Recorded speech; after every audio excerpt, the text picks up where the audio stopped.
Poco antes de Navidad del año 1988, los habitantes de la pequeña localidad escocesa de Lockerbie estaban preparando la cena cuando de repente todo cambió. Un estruendo rompió la calma de un pequeño pueblo escocés. El cielo se iluminó de forma antinatural, y en cuestión de segundos, los restos de un avión comercial cayeron sobre casas, calles y sobre las vidas de cientos de personas. Era el vuelo Pan Am 103. Nadie lo vio venir. Nadie lo olvidó.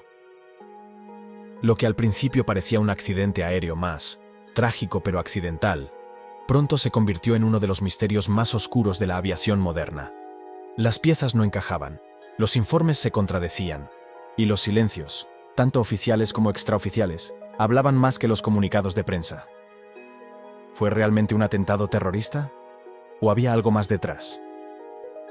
A medida que los años pasaban, las respuestas se volvían más turbias. Algunas pruebas desaparecieron, otras fueron cuestionadas, y mientras tanto, el dolor de las familias seguía esperando justicia, o al menos la verdad.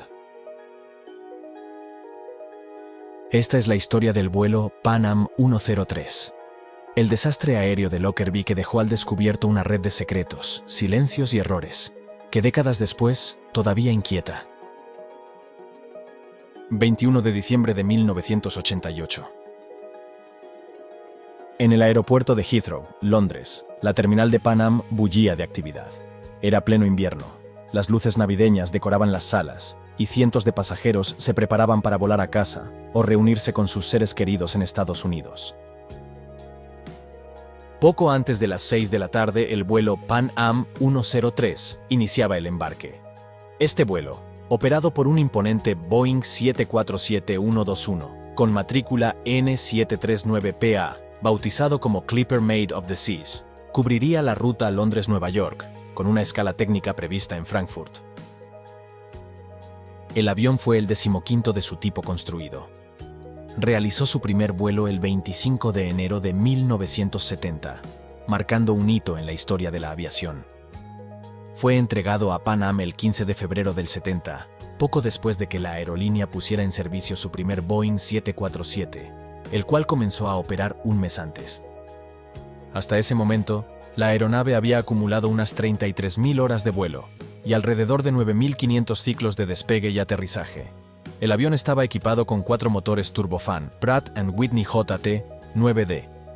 Estos motores eran algunos de los más potentes y utilizados en los primeros Boeing 747. Este modelo fue una de las primeras generaciones de motores diseñados para aviones de fuselaje ancho, como el 747 y otros grandes aviones comerciales. A bordo viajaban 243 pasajeros y 16 miembros de la tripulación, la mayoría estadounidenses que regresaban a casa por Navidad, pero también británicos, japoneses, italianos y ciudadanos de otros 19 países. Entre los pasajeros viajaban 35 estudiantes de la Universidad de Syracuse.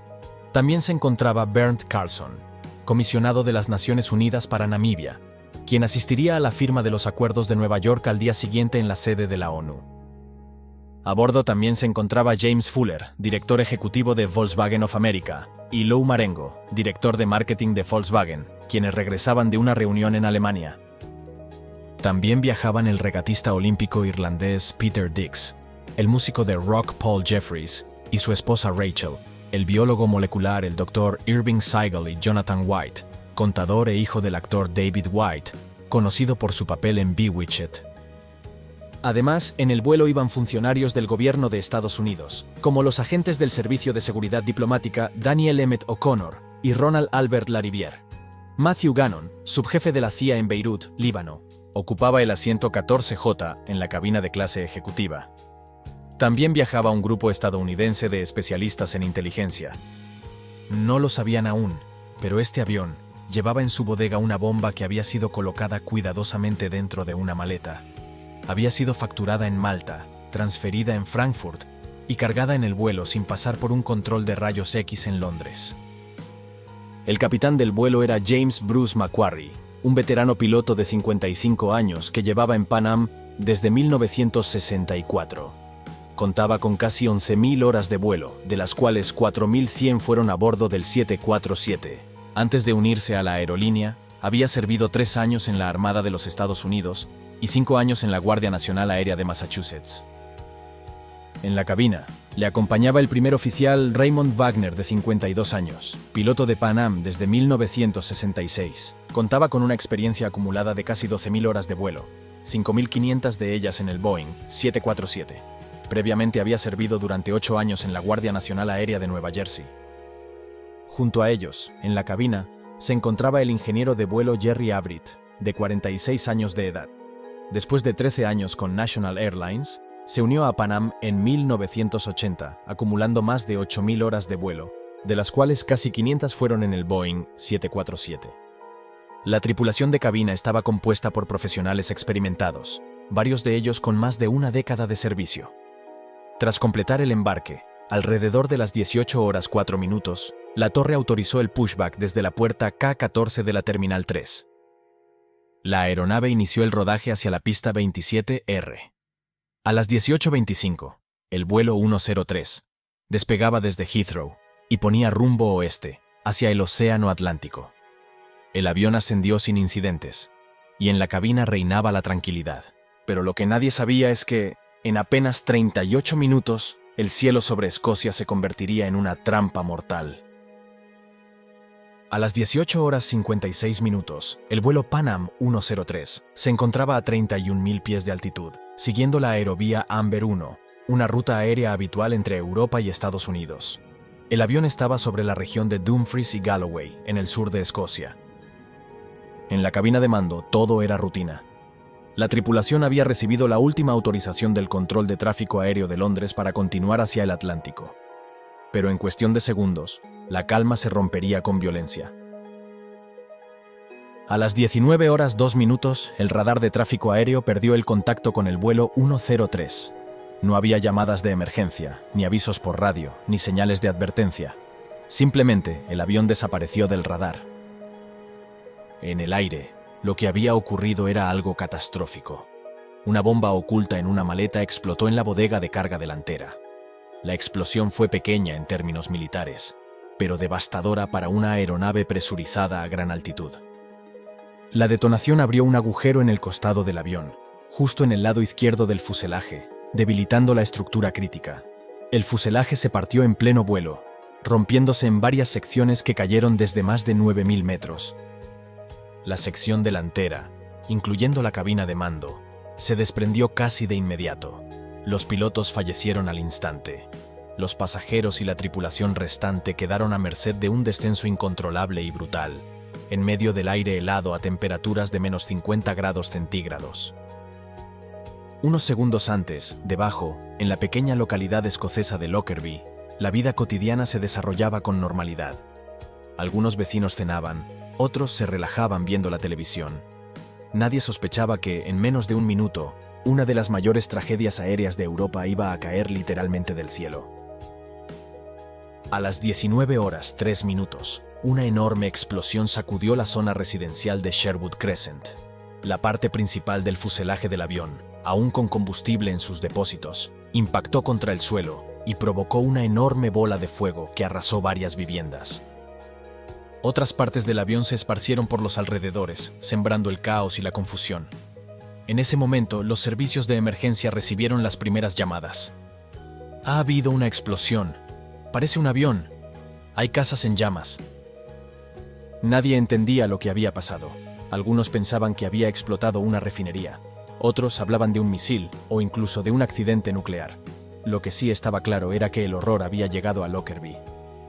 Los fragmentos del Boeing 747 y los restos de las víctimas aparecieron en un área de más de 2.000 kilómetros cuadrados.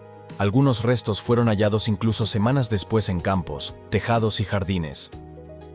En apenas 60 segundos, 269 personas habían perdido la vida, 259 a bordo del avión y 11 en tierra, al quedar sepultadas por la explosión y el incendio. El vuelo Pan Am 103 había dejado de existir, pero lo peor estaba por llegar.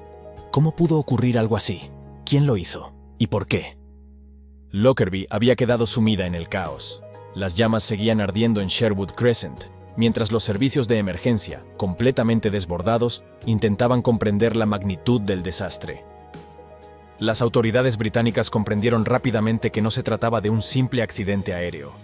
El patrón de los restos era demasiado amplio, demasiado fragmentado, demasiado sospechoso.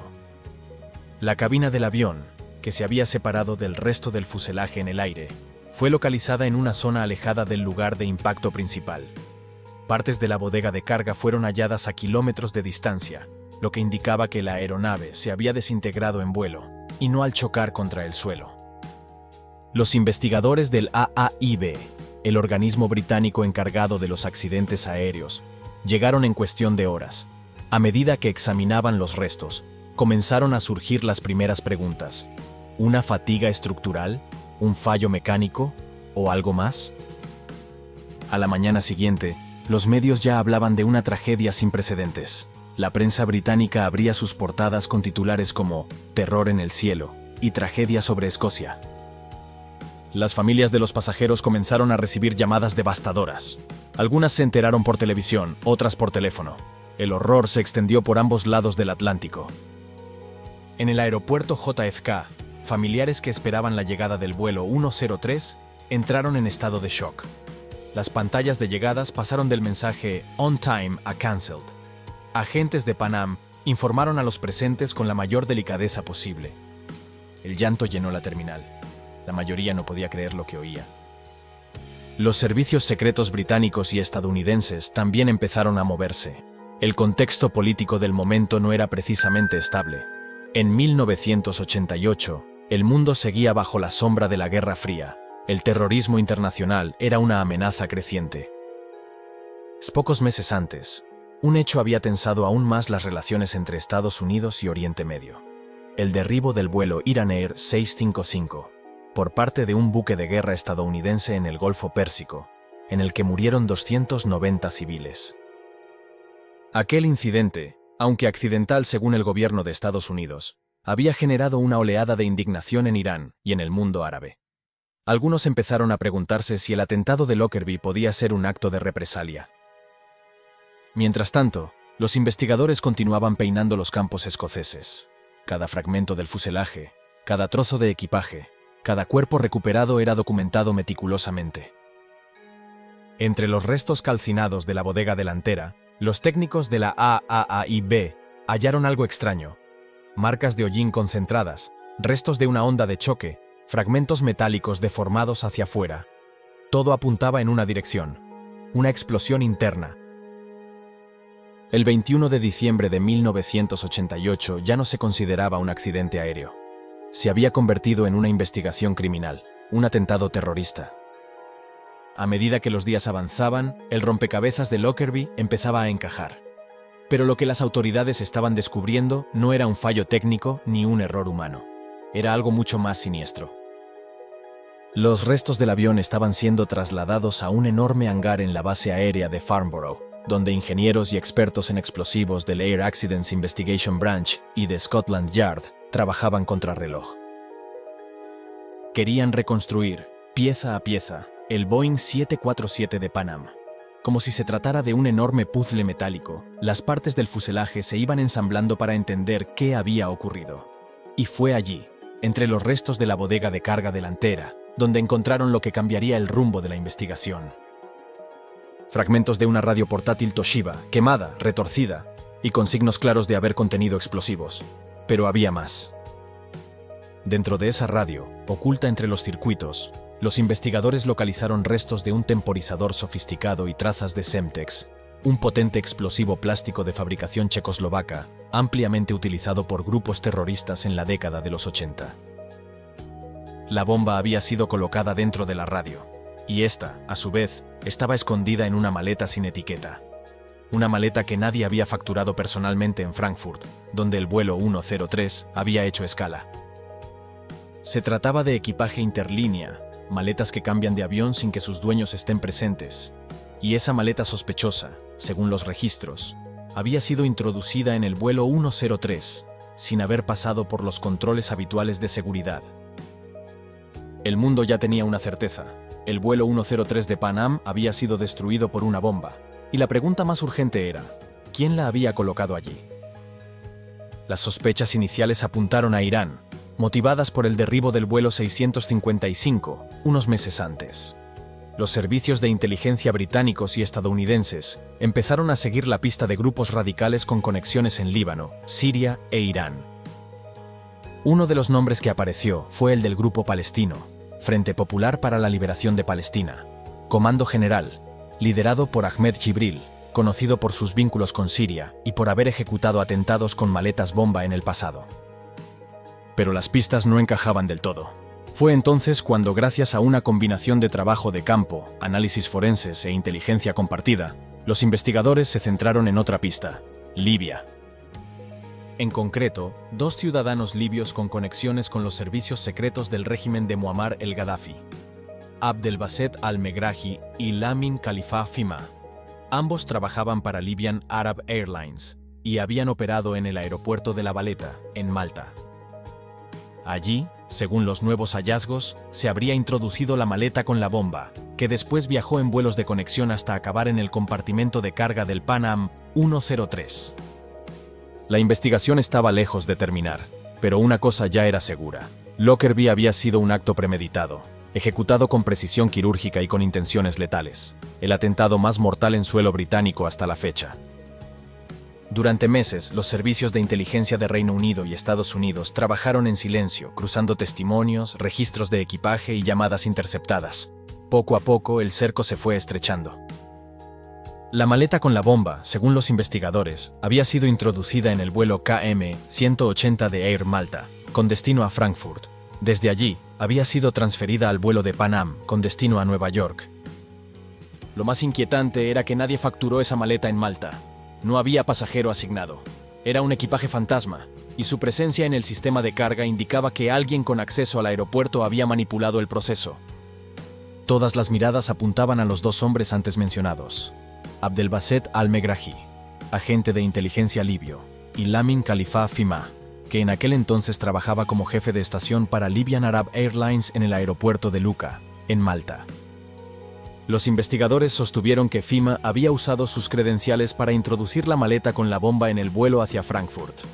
Megrahi, por su parte, fue identificado como la persona que viajó bajo una identidad falsa hasta la isla, coordinando la operación.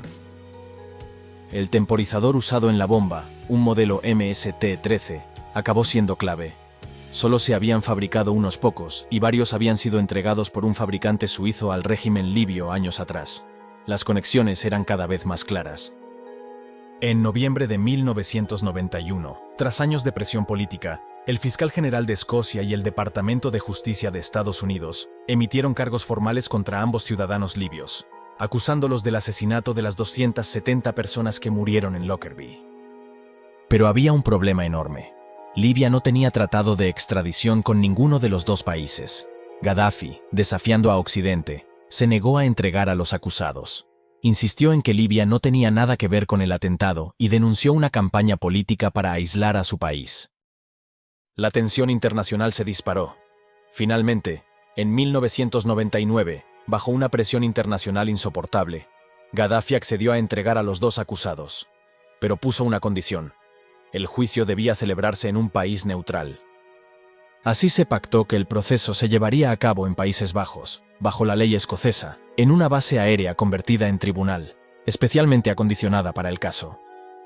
El juicio más esperado del siglo iba a comenzar, y con él, la esperanza de que por fin, tras más de una década, se hiciera justicia por la tragedia de Lockerbie. El 3 de mayo del año 2000, comenzó el juicio por el atentado del vuelo Pan Am 103, más de 11 años después de la tragedia.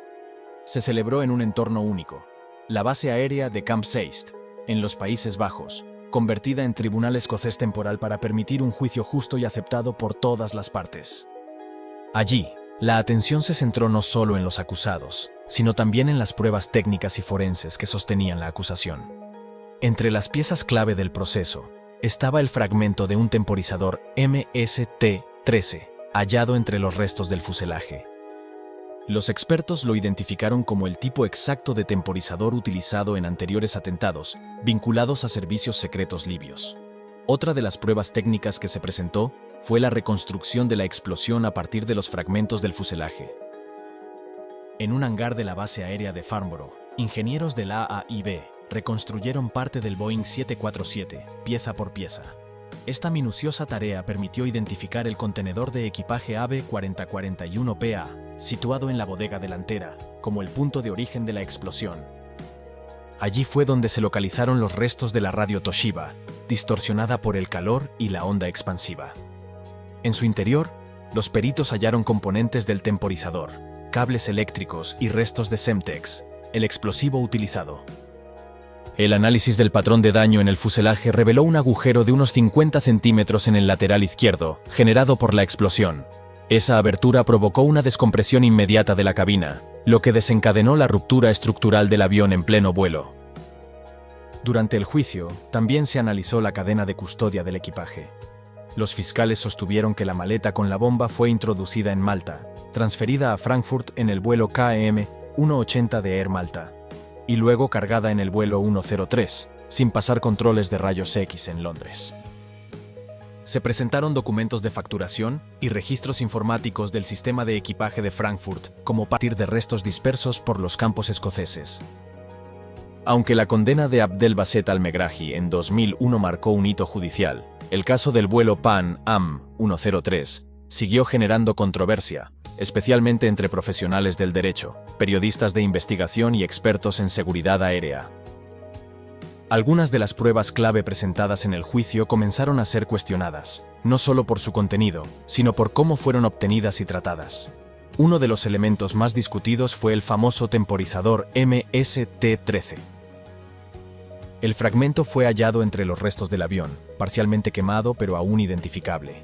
Sin embargo, con el paso del tiempo, se reveló que ese tipo de temporizador no era exclusivo de Libia y que, en algunos informes técnicos anteriores al juicio, se había omitido información sobre el origen y control de ese dispositivo.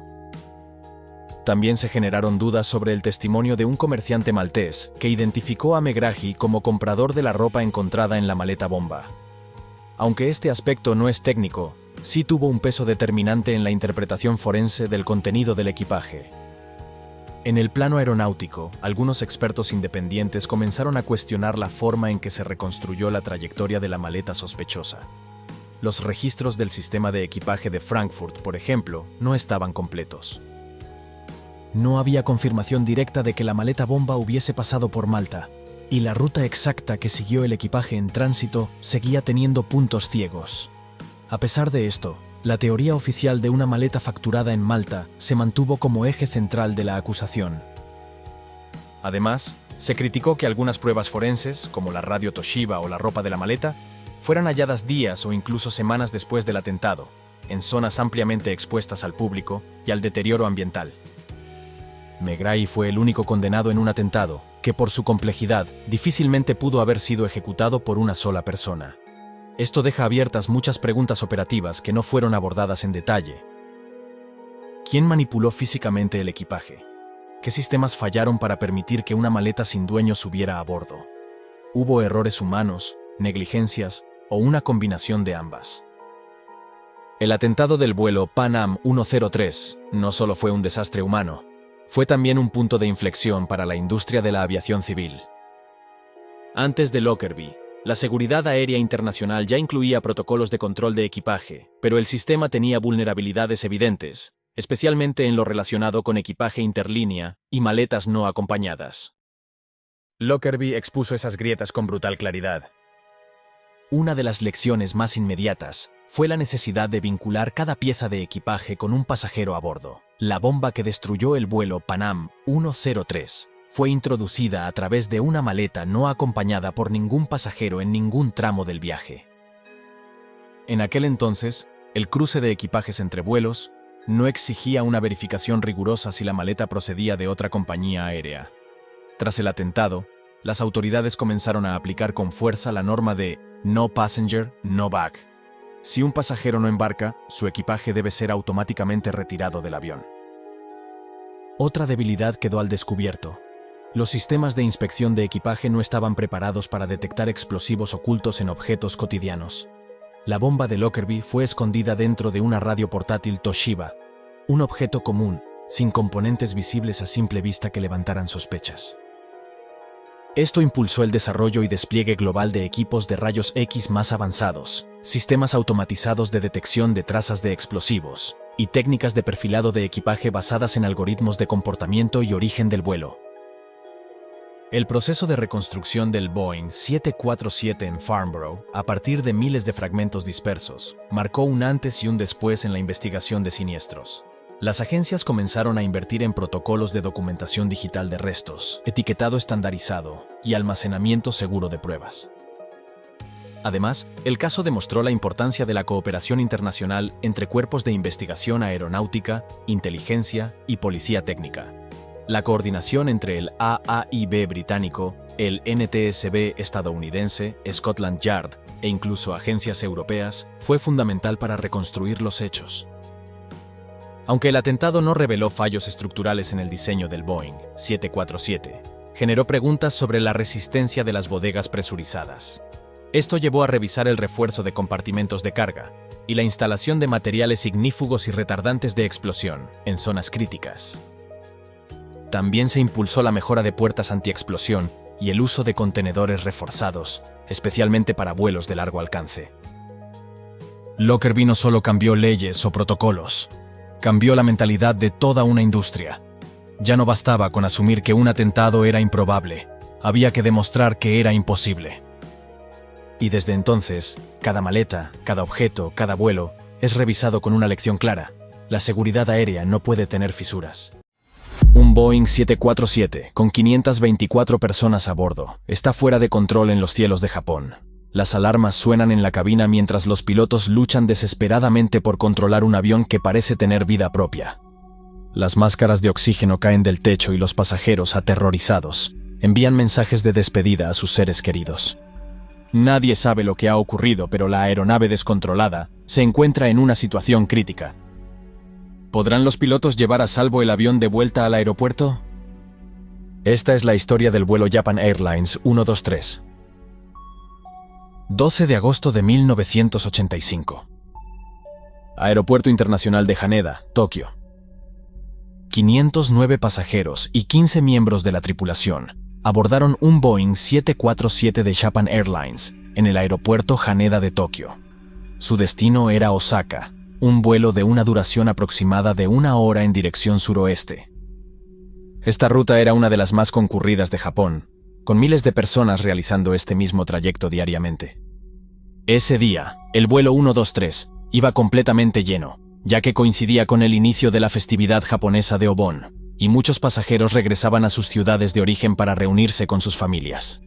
Lo que ninguno de ellos sabía cuando embarcaron esa noche era que el avión ocultaba un fallo crítico, una debilidad que había estado creciendo silenciosamente durante años sin ser detectada, y solo unos minutos después del despegue, ese fallo alcanzaría el límite en su punto más crítico.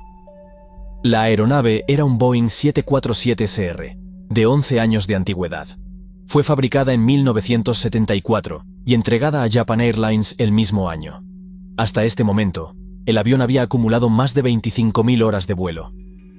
Estaba equipada con 4 motores turbofan Pratt & Whitney JT9 D7A, diseñados para ofrecer un equilibrio entre potencia y eficiencia en vuelos de corta distancia, como los típicos vuelos domésticos de alta capacidad dentro de Japón.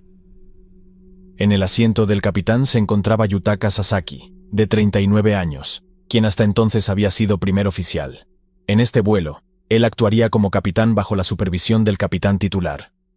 Con casi 4.000 horas de vuelo acumuladas, Sasaki estaba en proceso de ser ascendido a capitán en el Boeing 747, tras haber trabajado como primer oficial durante los últimos 6 años. En esta ocasión, tendría que demostrar que estaba listo para esa promoción. Sentado a la derecha de Sasaki, supervisando a este, se encontraba el experimentado capitán Masami Takahama, de 49 años. Takahama había comenzado su carrera en 1966 y en ese momento ya contaba con más de 12.000 horas de vuelo. Había volado en el Boeing 747 durante más de una década.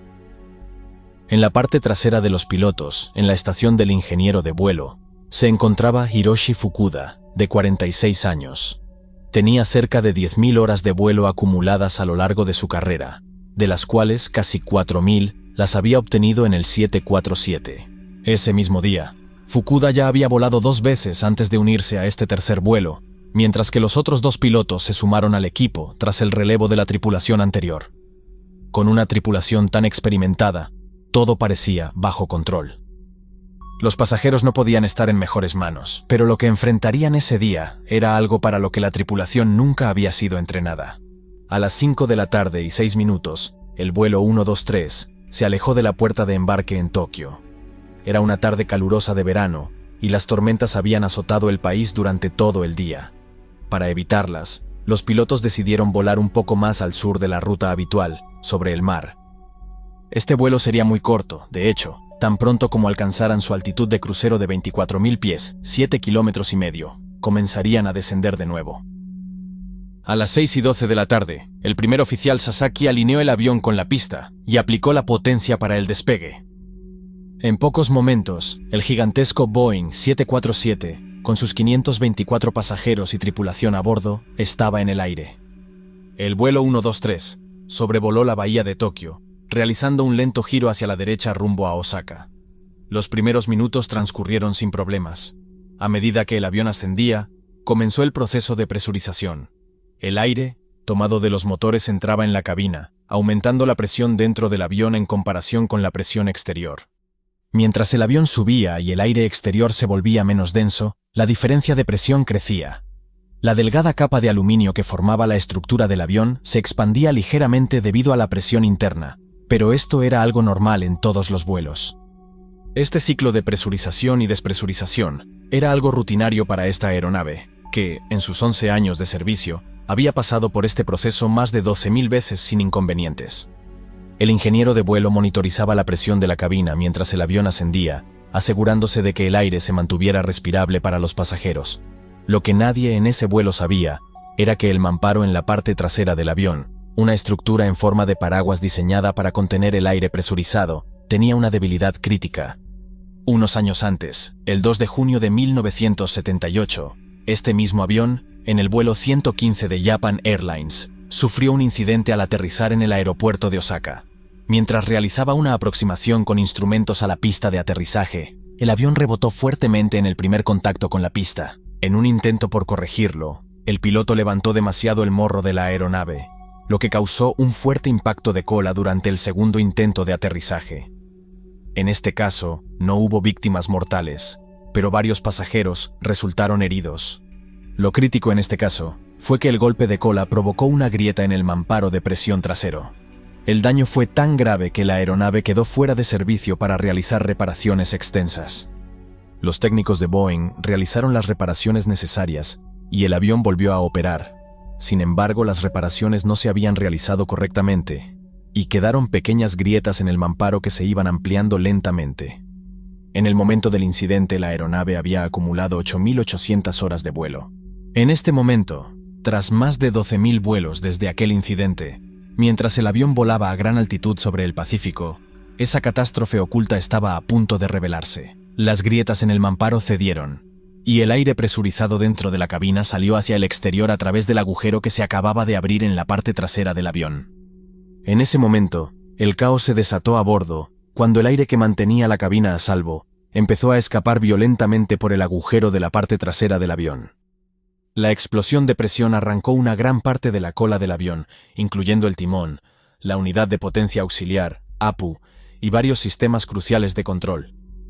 En la cabina de pasajeros, cualquier cosa que no estuviera asegurada fue succionada y expulsada hacia el exterior por la fuerte corriente de aire. Los paneles del techo en la parte trasera también se desprendieron y fueron lanzados al vacío detrás del avión. En ese mismo instante, las máscaras de oxígeno de los pasajeros se desplegaron y los ocupantes se las pusieron de inmediato. En la cabina, la alarma de altitud sonaba fuertemente, advirtiendo a los pilotos de que el aire en el interior del avión ya no era respirable. Sin embargo, ese sería el menor de sus problemas. Al darse cuenta de la gravedad de la situación, el capitán decidió que lo mejor era regresar a Tokio para intentar un aterrizaje de emergencia. Programó el transpondedor en el código 7700, la señal de emergencia universal, y ordenó al primer oficial que girara el avión de vuelta hacia Tokio.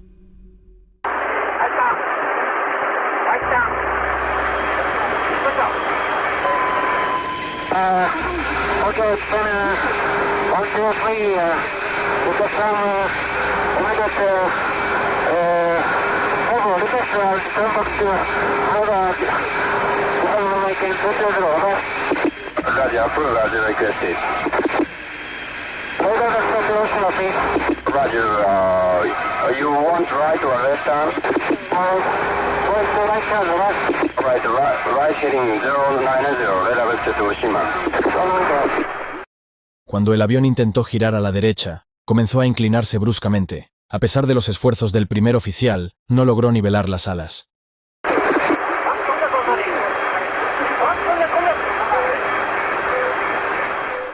Esto indicaba una posibilidad alarmante. Los sistemas hidráulicos que controlaban las superficies de vuelo parecían haber perdido presión.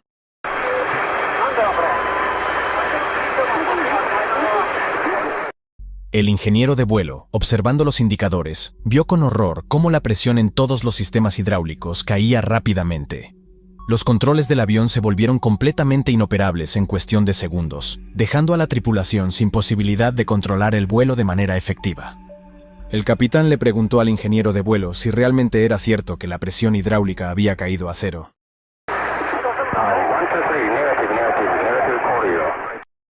Los peores temores de los pilotos se confirmaron. Todos los indicadores estaban en cero debido a la pérdida total de la potencia hidráulica. Esto era prácticamente una sentencia de muerte. Sin ella, los controles del avión estaban inservibles. Por más que intentaban utilizar los mandos de control para que el avión subiera, bajara o girara a la izquierda o a la derecha, nada funcionaba.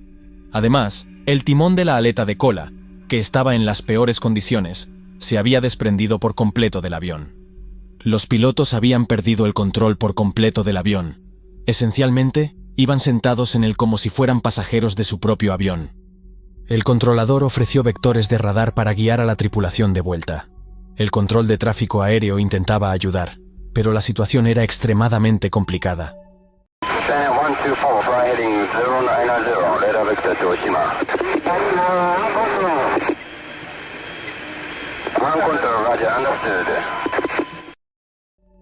Para el control del tráfico aéreo, esta fue la primera señal de que se trataba de una emergencia grave. No era simplemente un avión que volvía por un fallo menor o por un pasajero enfermo. Este avión estaba completamente fuera de control. Normalmente, la aleta trasera o el estabilizador vertical de un avión actúan como las aletas de una flecha, estabilizando su trayectoria en el aire. Al no disponer de esta aleta, el vuelo 123 comenzó a balancearse de un lado a otro, como una hoja que cae de un árbol, en un fenómeno conocido como balanceo holandés. El balanceo holandés se describe como movimientos oscilatorios laterales. Esto significa que cuando un avión está bajo el fenómeno del balanceo holandés, se está moviendo alrededor de dos ejes al mismo tiempo. Es causado por un desequilibrio en la estabilidad lateral y direccional. Este movimiento causó náuseas a los pasajeros, muchos de los cuales empezaron a sentirse mal, además del terror causado por la descompresión. Con el timón desprendido del avión, los pilotos no tenían forma de detener ese balanceo lateral. Pero este no era el único problema de control al que se enfrentaban. Sin potencia hidráulica para mover los elevadores del avión, los pilotos habían perdido la capacidad de controlar el cabeceo. Como resultado, el avión entró en un aterrador ciclo de montaña rusa. Primero se inclinaba y comenzaba a subir, pero a medida que ganaba altura perdía velocidad, lo que provocaba que empezara a descender. Al bajar, recuperaba velocidad y volvía a subir, repitiendo el ciclo.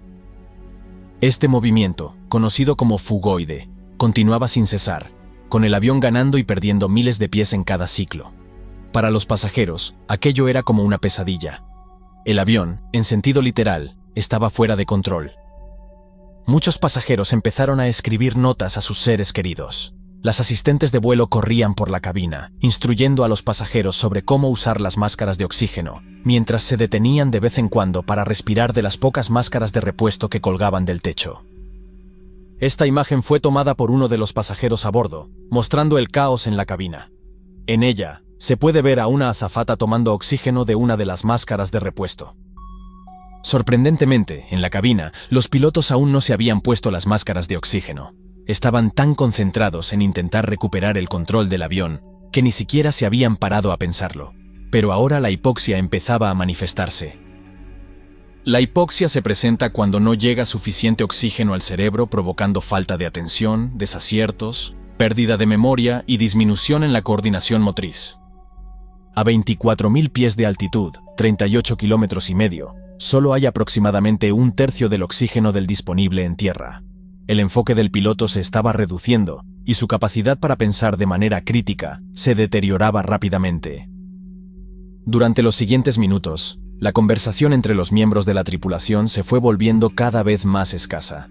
El control de tráfico aéreo de Tokio intentó contactar con el vuelo, pero los pilotos, mentalmente sobrecargados por la tensión de la emergencia y debido a la hipoxia, no respondieron a las llamadas. Mientras tanto, el resto del tráfico aéreo en la zona continuaba operando con normalidad, recibiendo instrucciones del control para ascender, descender y cambiar de rumbo, para mantenerse alejados del avión de Japan Airlines. Los pilotos del vuelo 123 y los 509 pasajeros estaban solos en el aire. A pesar de las dificultades, aún había una parte del avión que los pilotos podían controlar: los motores. La pregunta era, ¿cómo podrían utilizar solo los motores para dirigir el avión y controlar sus movimientos? Teóricamente, los pilotos podrían intentar amortiguar el movimiento ascendente y descendente del avión, manipulando la potencia de los motores en los momentos justos del ciclo. Podrían tratar de evitar que el avión ascendiera demasiado, reduciendo la potencia del motor cuando empezara a elevarse, y luego aumentarla de nuevo cuando comenzara a descender. A base de prueba y error, los pilotos podrían ajustar el momento adecuado y conseguir que el avión volara dentro de un rango de altitudes más estrecho. Una vez que consiguieran estabilizar la altitud del avión, podrían empezar a pensar en cómo reducir el constante y desagradable balanceo lateral. La tarea que tenían por delante era monumental, además con la muerte mirándolos directamente a la cara. Los pilotos, ahora afectados por la hipoxia, tendrían que aprender a controlar su avión dañado, usando únicamente los motores. Su entrenamiento en el 747 había sido extenso y entre los tres acumulaban décadas de experiencia en vuelo, pero esta situación estaba más allá de cualquier escenario que hubieran enfrentado antes.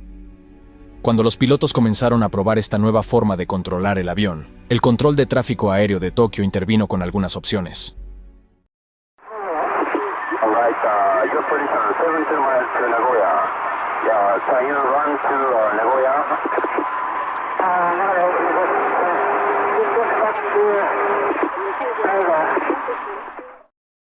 El capitán decidió que prefería regresar a Haneda en lugar de volar a Nagoya.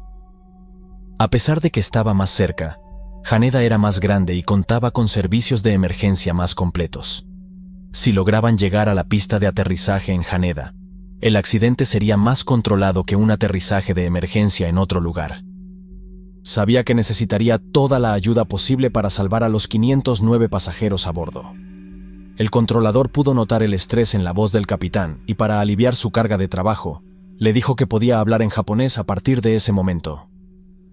Mientras tanto, el ingeniero de vuelo se comunicaba por el interfono con los asistentes de vuelo, que en la parte trasera del avión intentaban entender qué había ocurrido. En ese momento los pilotos aún no conocían completamente la magnitud del daño en el avión.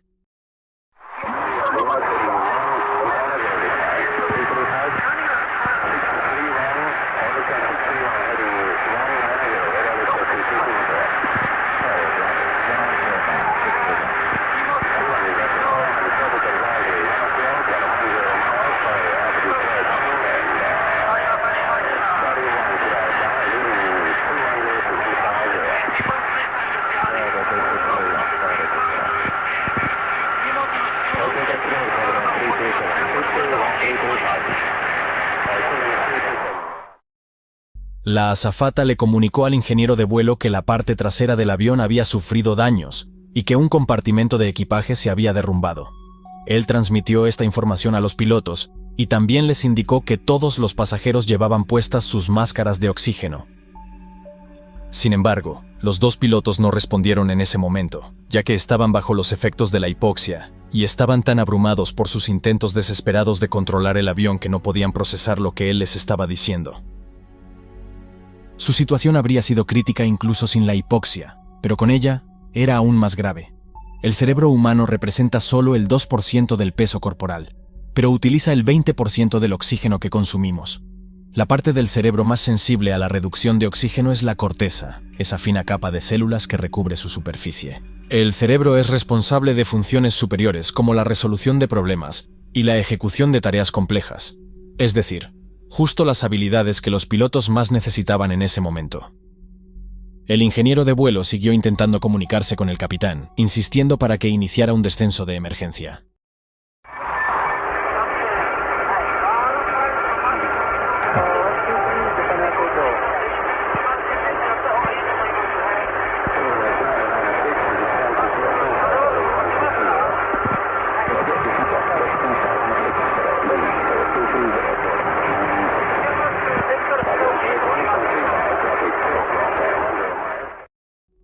Finalmente, los pilotos respondieron y acordaron que debían ponerse las máscaras de oxígeno y comenzar a descender de inmediato. Sin embargo, esto no fue lo que sucedió. Sin poder pensar con claridad, la tripulación continuó su lucha infructuosa con los controles del avión. A pesar de esto, lograron algunos avances al sincronizar cuidadosamente sus movimientos de las palancas de potencia. Los pilotos consiguieron suavizar los movimientos bruscos del avión. Aunque el ciclo de ascenso seguía, ya no era tan drástico como antes. Esto representó una mejora significativa en su situación y una fuente de esperanza. Ahora habían demostrado que podían controlar la altitud del avión, al menos hasta cierto punto, utilizando solo los motores, pero tendrían que hacer mucho más que simplemente mantener la altitud si querían sobrevivir. De regreso al aeropuerto, Japan Airlines se puso en contacto con los pilotos para preguntarles sobre su ubicación. Habían recibido información del control de tráfico aéreo de que el avión estaba en peligro y de los problemas que enfrentaba, aunque no tenían toda la información. El ingeniero de vuelo les comentó que la puerta derecha en la parte trasera del avión había sufrido daños y que tal vez se había desprendido del avión en ese momento. Aunque esto no era cierto, fue lo único que pudo deducir de su panel de instrumentos mientras intentaba entender los fallos generalizados del avión.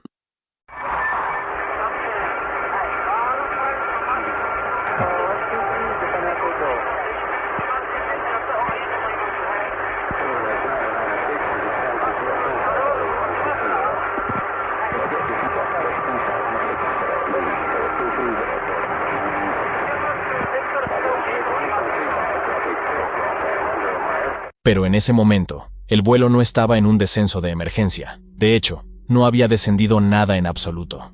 El avión seguía subiendo y bajando entre 20.000 y 25.000 pies, entre 6 y 7 kilómetros y medio. Los pasajeros sentados en el lado derecho del avión podían ver el monte Fuji pasando por debajo de ellos y, más allá, la extensa metrópolis de Tokio. Estaba tan cerca y al mismo tiempo, tan fuera de su alcance. Si la tripulación quería regresar al aeropuerto, necesitarían descender inmediatamente. El primer oficial empujó los controles completamente hacia adelante con todas sus fuerzas, pero no sirvió de nada. Parecía que por mucho que lo intentaran, los pilotos no podían conseguir que el avión descendiera, lo que era esencial para tener alguna posibilidad. Fue entonces cuando el ingeniero de vuelo tuvo una idea: bajar el tren de aterrizaje.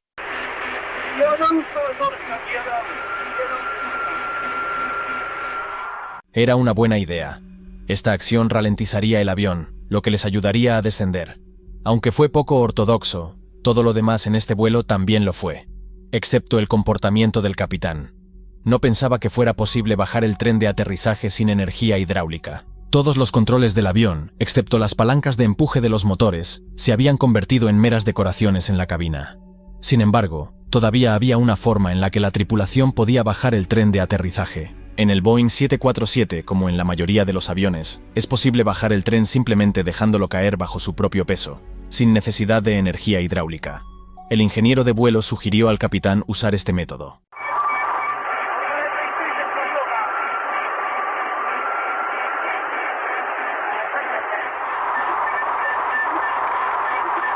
El capitán no estaba seguro de si quería bajar el tren de aterrizaje todavía. Él, junto con el primer oficial, habían estado intentando durante minutos estabilizar la trayectoria de vuelo del avión, y contra todo pronóstico, habían logrado cierto nivel de éxito. Si bajaban el tren, se arriesgarían a perder todo ese progreso. Sin embargo, el capitán sabía que, en algún momento, tendrían que bajar el tren de todos modos, así que se preguntó: ¿por qué no hacerlo ahora? Los pilotos intentaron el método alternativo para extender el tren de aterrizaje de forma lenta pero segura en el Boeing 747.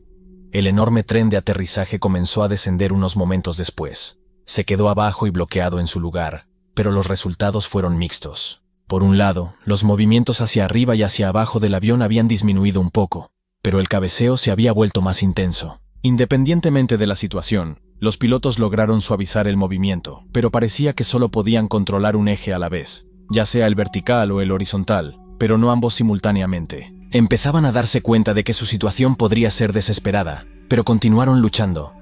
Ahora iban a intentar utilizar los motores para dirigir el avión de regreso a Tokio. El primer oficial aumentó la potencia de los motores del lado izquierdo del avión y mantuvo los del lado derecho a menor potencia. El avión siguió balanceándose de un lado a otro, pero gradualmente comenzó a inclinarse hacia la derecha en dirección a la ciudad. Mientras el enorme avión realizaba el giro, el control de Tokio intentó contactar a la tripulación.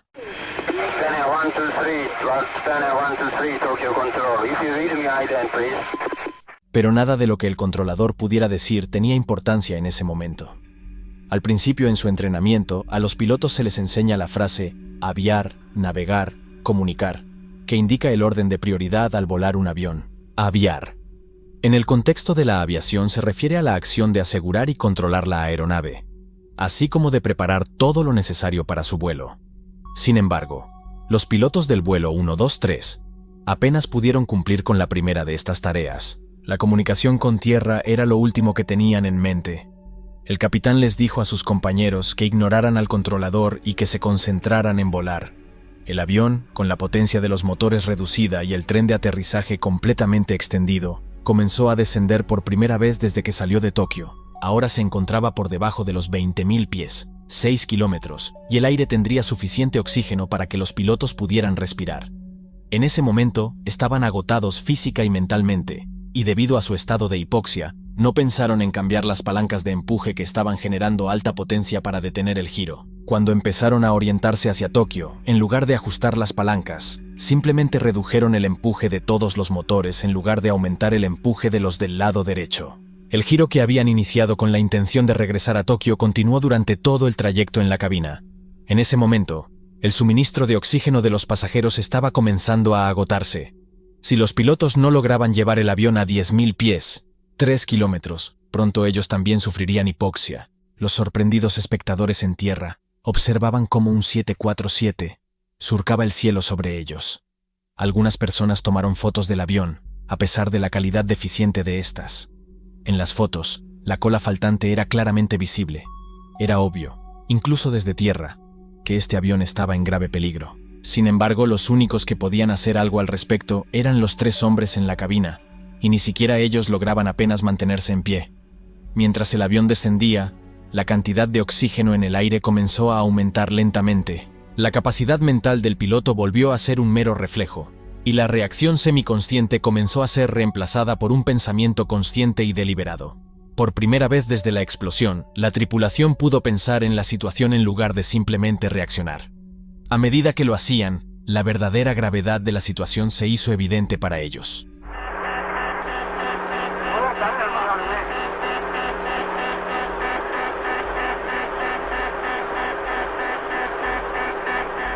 Una pérdida total de potencia hidráulica es un evento extremadamente raro en un avión de pasajeros, y en las pocas ocasiones en que ha ocurrido, no ha terminado bien.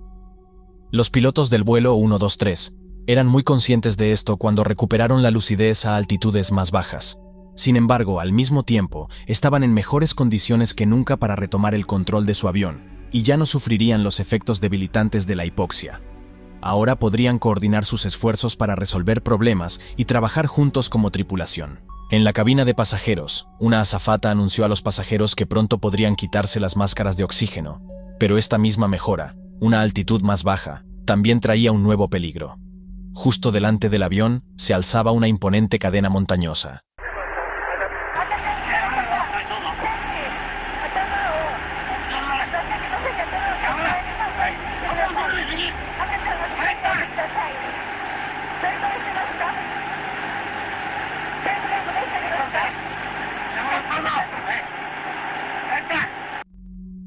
Sin embargo, no estaba claro si un giro a la derecha sería suficiente para superar las montañas. También tendrían que ascender de nuevo a una altitud superior.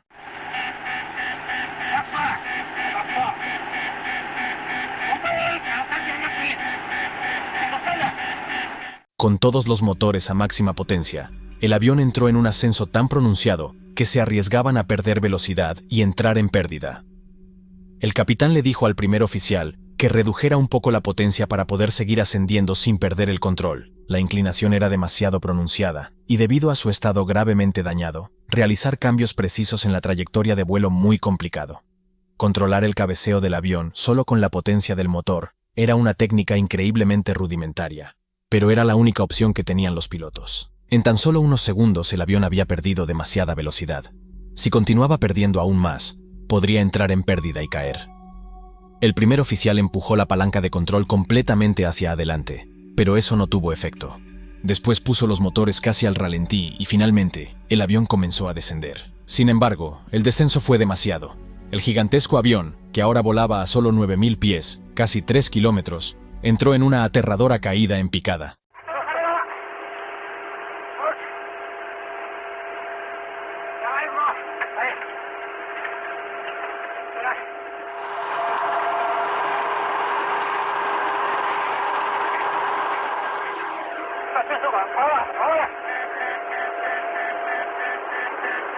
Los pilotos empujaron los 4 aceleradores a fondo en un intento desesperado de recuperar el control del avión tras su descenso. Ahora estaban peligrosamente cerca de las montañas, que comenzaban a bloquear el sol vespertino, mientras el avión seguía perdiendo altitud. En medio de esta lucha por la supervivencia, el control de Tokio intentó contactar a la tripulación usando el sistema de llamada selectiva, cuyo sonido resonaba de forma inquietante en la cabina, mientras los pilotos luchaban por controlar la aeronave, aplicando toda la potencia de los motores. El avión entró en un rápido ascenso con una inclinación que nunca habían experimentado antes. El morro estaba completamente a 40 grados sobre el horizonte. Y luego, a medida que la velocidad del aire aumentaba rápidamente, una nueva advertencia se sumó a la situación crítica. El stick shaker comenzó a vibrar los controles del piloto, alertándolos de una inminente pérdida de sustentación. El stick shaker es un dispositivo mecánico diseñado para hacer vibrar de forma rápida y ruidosa el mando de control, la palanca, de un avión, advirtiendo a la tripulación de vuelo que se ha detectado una pérdida aerodinámica inminente.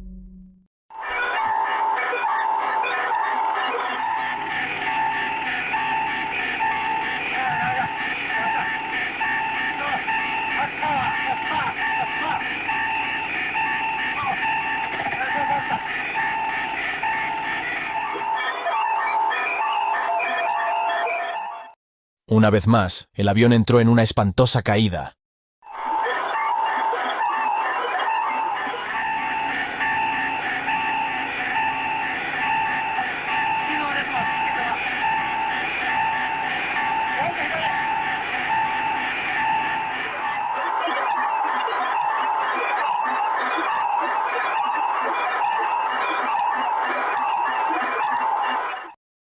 Los pilotos sabían que esta situación no podía mantenerse indefinidamente. Se habían convertido en meros pasajeros de su propio avión, reaccionando a sus movimientos erráticos según ocurrían. Un testigo en tierra describiría más tarde los movimientos del avión como los de un borracho tambaleante. Los pilotos sabían que para tener alguna posibilidad de salvar su jet y a los 524 pasajeros y tripulantes, tendrían que intentar algo diferente. El primer oficial sugirió bajar los flaps, lo que permitiría que el avión volara a velocidades más bajas, reduciendo el riesgo de entrar en pérdida. Además, podría proporcionar cierta estabilidad muy necesaria en la trayectoria de vuelo del avión. Sin embargo, sin energía hidráulica, la única forma de desplegar los flaps era utilizando el sistema eléctrico de respaldo del avión. Los pilotos activaron el sistema eléctrico de respaldo y comenzaron a bajar los flaps lentamente.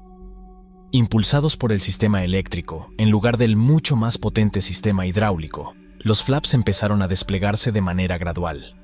El primer oficial continuó con sus esfuerzos titánicos para mantener el control del gigantesco avión, y esta vez parecía que estaba funcionando.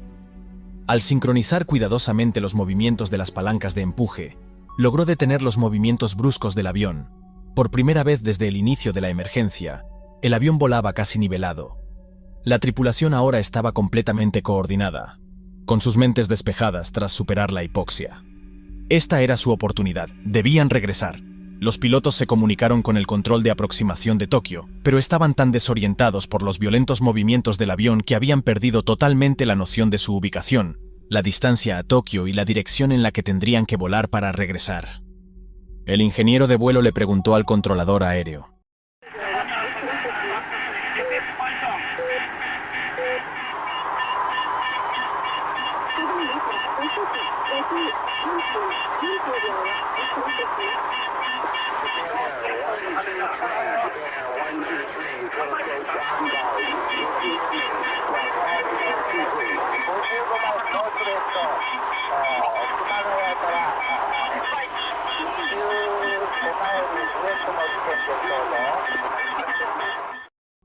Estaban a 55 millas, 88 kilómetros, al noroeste de Haneda, una distancia que un 747 podría cubrir en cuestión de minutos siempre que pudieran girar y dirigirse hacia Tokio.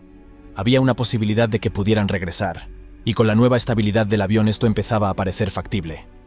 El primer oficial empujó los aceleradores hacia adelante para contrarrestar la resistencia que los flaps estaban creando. Sin embargo, lo que inicialmente ayudó a estabilizar el avión comenzó a volverse en su contra. Los flaps seguían extendiéndose, y a medida que lo hacían, los del ala izquierda se desplegaban más que los del ala derecha, lo que generó más sustentación en ese lado.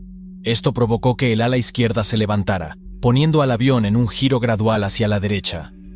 Grado a grado, el control que los pilotos habían recuperado empezaba a escaparse de nuevo. El avión se inclinaba peligrosamente hacia un lado, y el capitán, sin darse cuenta de la situación exacta, pidió bajar los flaps a 10 grados. Sin embargo, en ese momento ya estaban desplegados a 15 grados y seguían extendiéndose cada vez más. Segundo a segundo, el desequilibrio entre los flaps del ala izquierda y los del ala derecha se hacía más pronunciado. El primer oficial movió las palancas de empuje hacia adelante para intentar estabilizar el avión, pero cometió un error crucial. Aplicó más potencia en los motores del lado izquierdo que en los del lado derecho. Ninguno de los miembros de la tripulación se percató del fallo, y el avión comenzó a girar aún más, entrando en una peligrosa inclinación.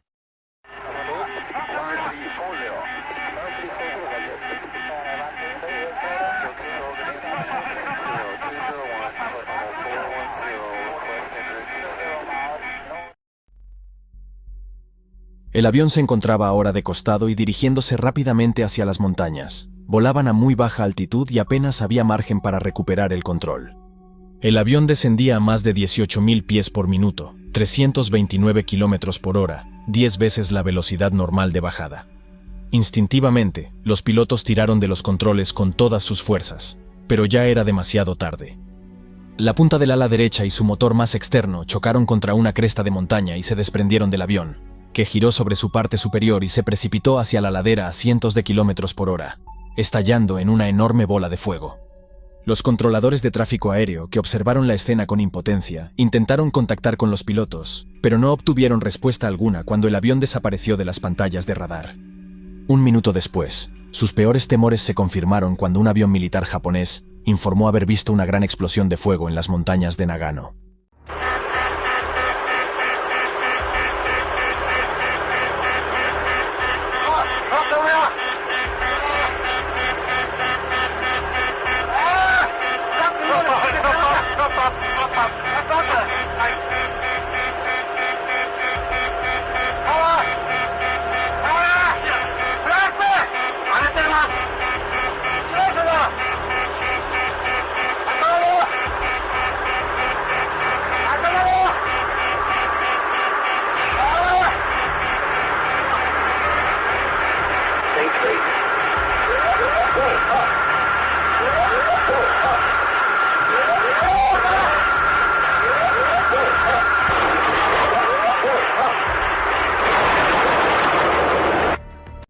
Al perder el control total sobre las superficies estabilizadoras, el avión estuvo oscilando de manera incontrolada, entrando en lo que se conoce como un ciclo fugoide, un patrón de vuelo característico en accidentes donde los controles están inhabilitados. Tras descender a 13.500 pies, 4 kilómetros, los pilotos informaron que la aeronave era completamente incontrolable y sobrevolaron la península de Izu, dirigiéndose hacia el Océano Pacífico, donde lograron girar de vuelta hacia la costa, descendiendo a 6.900 pies, 2 kilómetros. Los pilotos consiguieron elevar el avión posteriormente hasta los 13.500 pies, 4 kilómetros, antes de entrar en un descenso brusco a través de las montañas, desapareciendo del radar a las 18:56, a una altitud de 6.900 pies, 2 kilómetros. Durante las oscilaciones previas al impacto, la tripulación intentó mantener algo de control utilizando los aceleradores de los motores. Pasaron 30 minutos desde la explosión del mamparo hasta el momento del impacto, tiempo que permitió a algunos pasajeros escribir notas de despedida a sus seres queridos. Un avión de la Fuerza Aérea de los Estados Unidos, que volaba cerca, se ofreció a ayudar en la búsqueda de supervivientes. Sin embargo, las autoridades japonesas rechazaron esta oferta y decidieron enviar sus propias fuerzas de rescate al lugar del accidente, ya que no creían que hubiera supervivientes.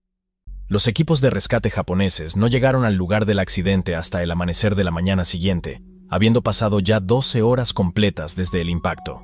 Los médicos que llegaron informaron que podrían haber salvado la vida de algunos pasajeros si hubieran sido encontrados antes, pero debido a la tardanza de los equipos de rescate, habían sucumbido a sus heridas durante ese tiempo. De los 524 pasajeros y miembros de la tripulación, solo 4 personas sobrevivieron, y todas estaban sentadas en la parte trasera del avión. Yumi Ochiai, una azafata de Japan Airlines fuera de servicio, de 25 años, quien quedó atrapada entre los asientos. Hiroko Yoshizaki, de 34 años, y su hija Mikiko, de 8 años, quienes estaban atrapadas en una parte intacta del fuselaje. Por último, Keiko Kawakam, una niña de 12 años encontrada sentada en una rama a lo alto de un árbol. Entre los pasajeros que perdieron la vida se encontraba el famoso cantante Kyu Sakamoto. Esta cifra probablemente habría sido mayor si no hubiera sido por la vergonzosamente tardía respuesta de las autoridades japonesas. La azafata de vuelo que sobrevivió al accidente, desde su camilla en el hospital, relató que recordaba el sonido de los rotores del helicóptero mientras gritaba en señal de socorro, a la vez que agitaba las manos. Poco antes, se había despertado entre gritos y gemidos, que fueron desvaneciéndose a lo largo de la noche. A raíz de este accidente, Boeing rediseñó la parte trasera del 747 para evitar que los rápidos picos de presión en el plano de cola causaran el tipo de falla estructural que ocurrió en el vuelo 123. También rediseñaron los sistemas hidráulicos del avión, instalando un fusible que evitaría que la pérdida de la cola del aparato causara el agotamiento total de los 4 sistemas hidráulicos. Japan Airlines también modificó sus procedimientos de mantenimiento, implementando una supervisión más rigurosa de los trabajos de reparación importantes y realizando inspecciones periódicas más exhaustivas.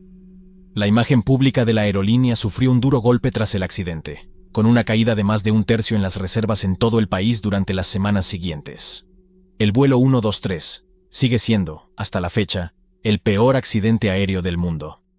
Si hubiera algo positivo que se pudiera extraer de esta tragedia, aparte de las mejoras en seguridad implementadas en el 747, es que hoy en día, los esfuerzos de rescate se realizan lo antes posible después de un accidente, sin importar la aparente capacidad de supervivencia.